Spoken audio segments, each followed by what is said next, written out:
అసలు నేను ఈ విషయం గురించి వీడియో తీద్దాం అనుకోలేదు. కానీ నాలాగా ఎవరు బాధపడకూడదని, కొంతమందిని ఈ వీడియో చూసి తెలుసుకుంటారని చెప్పి వీడియో తీయడం అయితే స్టార్ట్ చేస్తున్నాను.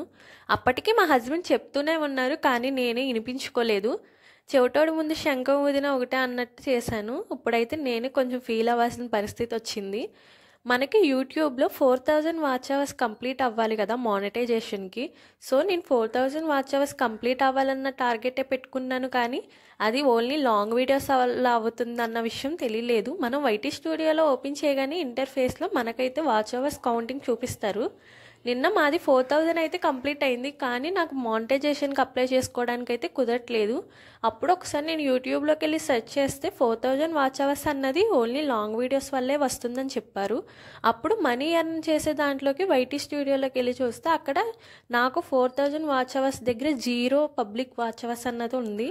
అసలు నాకు ఏం చేయాలో అర్థం కాలేదు. మనకి షార్ట్స్ వల్ల మానిటైజేషన్ అవ్వాలంటే కంపల్సరీ 10 మిలియన్ వ్యూస్ అన్నవి రీచ్ అవ్వాలి. లేదంటే 3 మిలియన్ వ్యూస్ రీచ్ అయితే మినీ మానిటైజేషన్ అవుతుందని అప్పుడు తెలుసుకున్నాను.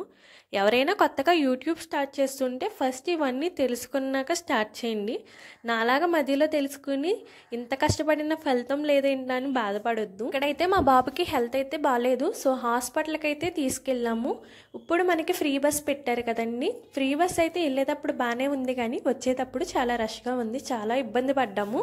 తనకైతే కొన్ని సిరప్స్ అలాగే ఇలాగ ఆవిరి పట్టడానికి కొన్ని అయితే ఇచ్చారు. ఇంటికి రాగానే వీటినన్నిటిని నీట్గా ఆర్గనైజ్ చేసుకున్నాను.